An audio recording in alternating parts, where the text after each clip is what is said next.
pagpaparada nyo dito. Saka unang-una, hindi naman to parking area. Opo, sir. Salamat lang po.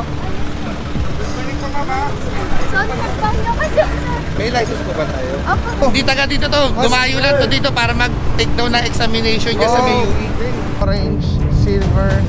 Uhuhuli pa rin po yung inyong sasakyan. Bawal na bawal po yan sa bangketa. MMDA, tapos ano pa, Manila's Finest. Mabuti nga, kasi tinatapos ko yung mga sobrang nakarga ko na. Eh, nandito kami para tulungan yung barangay nyo. Purong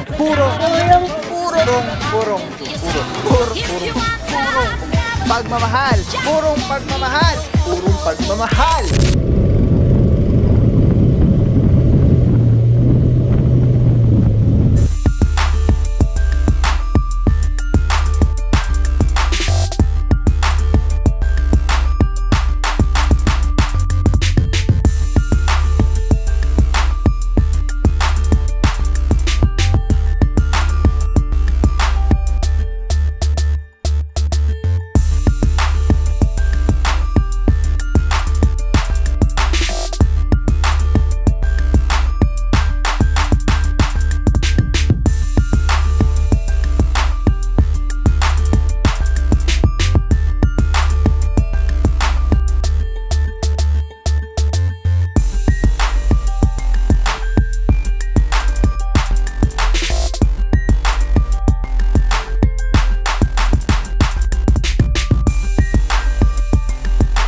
Wait lang po.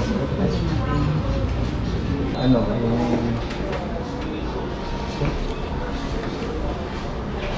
Ginayan. Kapiligan. Saka natin naman. Sika po kayo siya. Dito na tayo sa likod.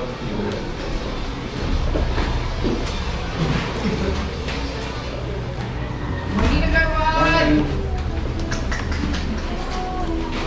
May toka kami, dala na kami to. Kapiligan, Ingarayan. Ito, ilan ba toka? 1 yan. Sana hindi nyo pinakita. May nakatago, nandito sa may Pure Gold Pad. Tago nyo para... Ito, agawad, ang tanong kasi namin dito, kung meron ba tayong existing na one-side parking? Mayroon, papa-assist ko kayo, pa-approve ko kayo. Yung mas maganda yun. Para kasi nga, papagawa tayo nitong mga, kasi makukulit talaga eh. Yan o. Yan. Lalagay natin buhit na nunuka. Oo, lalo sa mga corner natin. Hindi, at saka mga ano, ngayon lang doon sa may Kapiligan ngayon yun, magmula doon sa sinasabi niyo sa may bandang 29, pababa na gano'n. Pero ano yan, sir? Kaya na ito pag hindi lang to yung 29 Kapiligan, yung along buong stretch po ng Kapiligan yan, sir. Oo, di bala na kayong mga gano'n to. Kailangan lang po namin yung mga city ordinance natin na aprobado ng Council of One-Side Parking. Itong anong girayan, o sobrang matira nyo. Yan naman ito, itong girayan, mula dito. Pagpasok namin dito sa may Bayani, pagkana namin ng Garaya, dire-diretso na yan. Kakaliwan na lang kami ng Kapiligan. Hindi. Ito mo lang ganito. Dito pa matira nyo to. Tapos pagdating ng Kapiligan, sandali lang. Buka tayo ng BTS para sir, kailangan po namin. Base Alpha 7. itago niyo muna yung... Nakatago yun, nakatago. Para madala. Ganito sir, pag binigyan mo kami ng go signal, papupuntayan namin yung tropa. Paglapag dito nun, dire-diretso na yung lakad namin. Base Alpha 7. Itong Girayan. Towards Aurora yan sir. Ito Aurora to.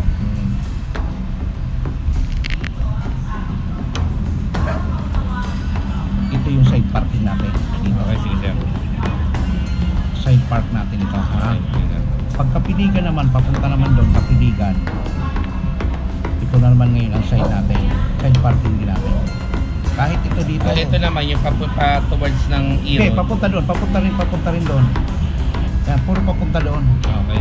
Pag nasa kapiligan ka, dito rin, kung dito ka kakala. Hindi, kung galing kaming Girayan, hindi ko kami papuntang kapiligan. Kaliwa ka dito. Okay, sige sir. Oo, kasi may lantawan ka.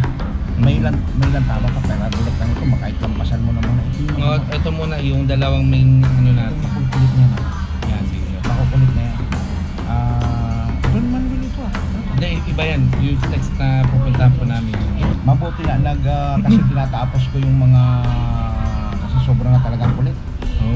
Andito kami para tulungan yung barangay nyo para sige, diretso rin yung traffic namin.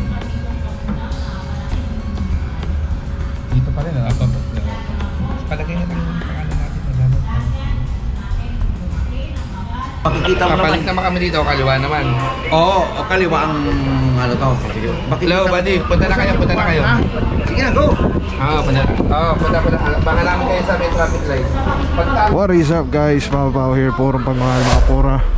Dito tayo ngayon sa Barangay Doña Imelda, kasama ang tropa ng TTMD, Igasi Pagaling, Sir Dexter Cardenas, and MMDA Seated 1. OIC for the day, Officer Arugay, and will be conducting clearing operation. Alright guys, habang tayo ay naipag-coordinate sa barangay, naka-standby na yung mga towing trucks natin nakasama ating tropa. At ayan, nag-radyo na si Officer Arugay, team leader natin ngayon, na ito po yung target area natin, Girayan. At pagpasok dito ay kanan yung pwede mag-park yata, no? Confirm natin later, kaliwa ang bawal. But anyway, let's go. Again, araw natin, February 15, 2024. Kamusta mga puso nyo?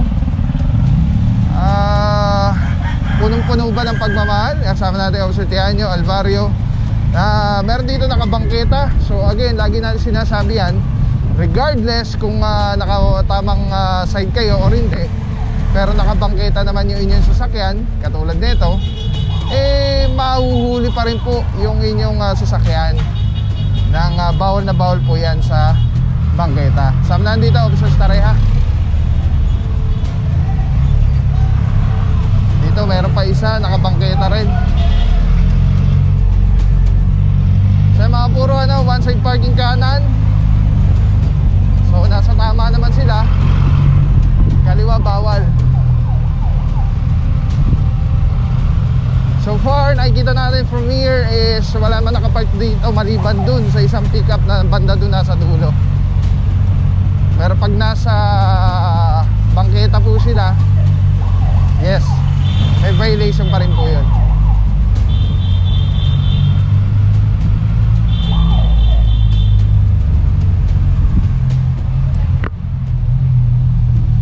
Ay mga puro, may driver naman, pinaalis na lang.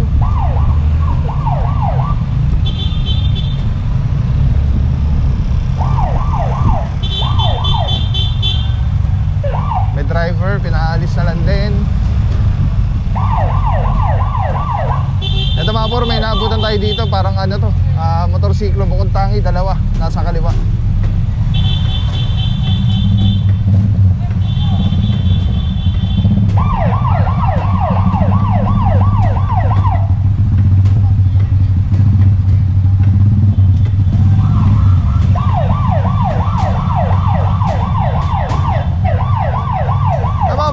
Kasama natin kanina, nakikipag-coordinate tayo kay Kagawad. Ambulansya naka-tambay sa gitna. Alright mga puro, ito unattended, orasan na po yan. Isang Toyota Revo yata yan. Dito tayo kay Officer Rugay and Officer Alvario. So far from here, wala, malinis na.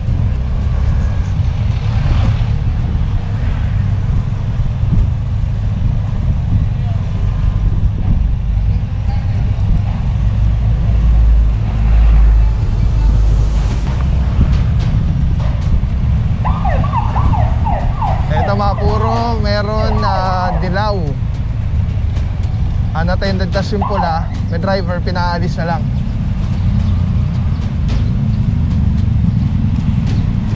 Tapos, ito pa, pasadaan muna natin. Ito pa, orange, silver, corner. Meron pa ulit dito, silver. As per kagawad, diretso daw to, buong girayan. Kaliwa ang bawal. Tapos meron pang pula dito. Alright, dito muna tayo. At papunta na po yung mga tropa dito sa ating location.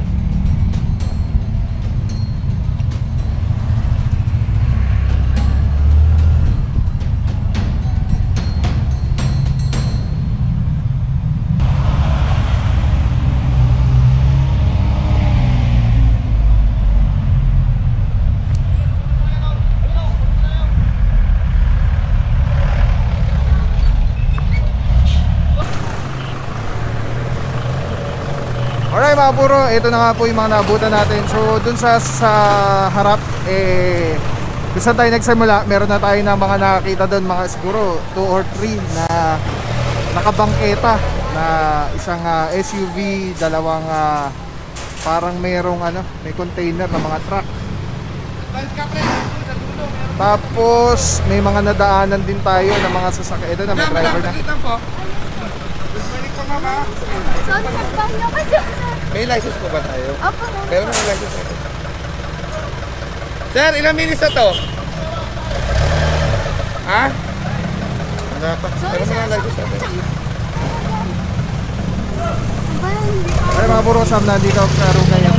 Dumating mo yung driver, wala pang oras. So tinikita na lang po. Good morning, boss. Alright, samantala mga puro, dito naman sa kabila. Ayan, at ito po ay paalala sa ating mga kababayan na mag-park po sa tamang parkingan. At the same time, iayos din po natin. Sometimes kasi nasa tamang side naman sila, kaya lang dinaharangan nila yung bangketa. So wala rin, inaabot pa rin po yung kanilang na naka-violate dun sa lugar. Alright mga puro, dito naman meron Toyota Wigo, inaorasan na. And dun naman merong isang silver na Innova. Kasama na dito mga puro, Officer Alvario, andiyan na ang tropa, Officer Santiago, MMDA Silid 1, Palad and Paraiso. 5 minuto pag walang driver. Subject for impound, diretso Tumana Marikina. Iiwanan siya ng impounding notice. Tapos doon niya na lang isa-settle yan sa Tumana. Oh, atras!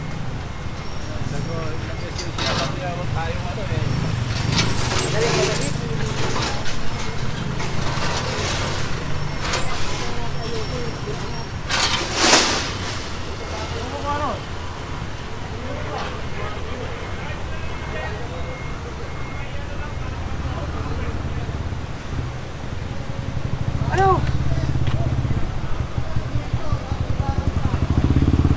Boy, iliko mo na yung truck. Yung truck mo!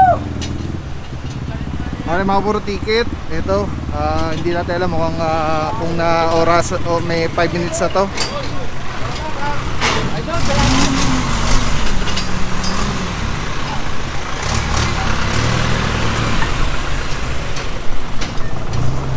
Good morning mga bossing. Saludo mga boss. MMDA Seated 1. Tapos dito naman merong naka-corner. Isang pickup na pula.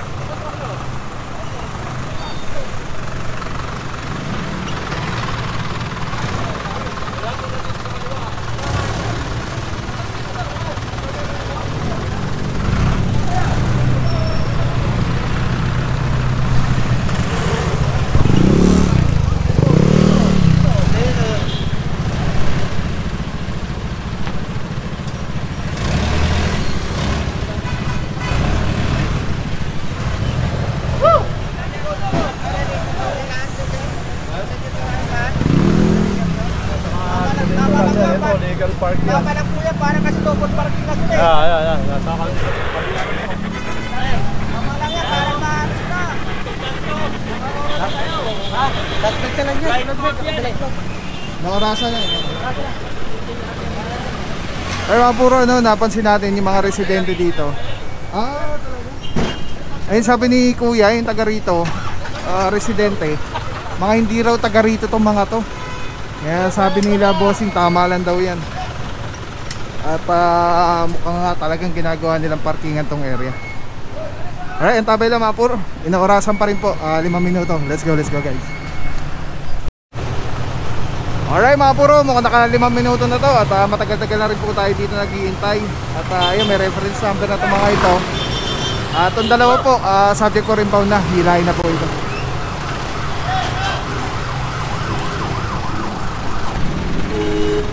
Tapos sa puro, dumiretso na yung team dun sa may bandang dulo. Tingnan natin.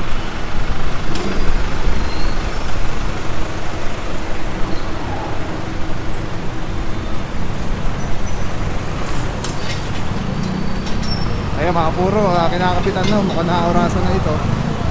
Doktor. Tapos dito naman isang MG na pula. Ayan, hihila na rin po.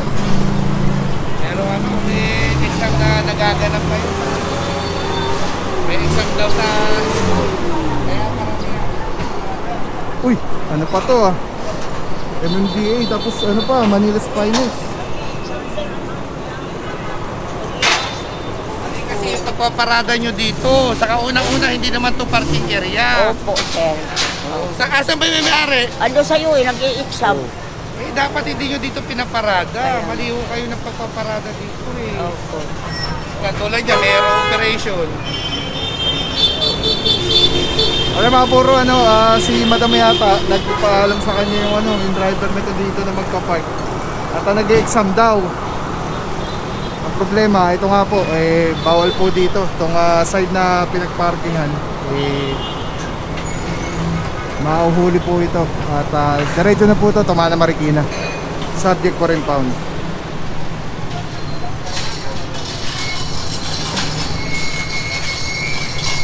Dito naman hinihila na rin po itong Honda. Sir Rugay, good morning sir. Hello mga bossing TTMD. God bless mga boss. Boss, kamusta naman yung operation na kinakandak natin today? Gawin naman, tuloy-tuloy. Kaya nga lang, meron kami nakuha na information. Meron ongoing na exam dito sa may UE daw. Mali kasi ng mga nagtitinda dito, hinayaan nila pumarada dito. Yung sabi pa ng ibang bystander, nagpapabayad daw sila dito para magpaparada. Ngayon, hindi itong side ng parking huli sila ngayon. Sila ngayon ang babalikan yan. So sa madaling salita, sa Arugay, hindi taga dito itong mga to? Hindi taga dito to. Dumayo lang to dito para mag-take down ng examination niya sa may UE. Alright, thank you so much. Sa Arugay, sa mga bossing, God bless po. Mga puro, ayan, may nakakuha tayong information na ayon nga dun sa mga residente na nandito, sabi nila, yung mga nag-take down ng exam to dun sa UE. Siguro sa kabila, hindi ko alam kung ano mayroon dito, UE yata na school. At yun nga, itong dalawang sasakyan nag-exam daw. At as per dun sa mga standby, may nagpapapark daw dito at nagpapabayad. Kaya lang bawal po dito. Kaya ito po, ano po ito, i-impound na po itong dalawang sasakyan. So, walang papapaw. So, thank you so much sa wala sa akong support, tiwala. Wala akong masabi kundi thank you so much. Thank you sa Panginoon at ingat kayo palagi. Again, kung wala akong papapaw. So, thank you so much. God bless you. Purong pagmamahal. Thank you so much. God bless.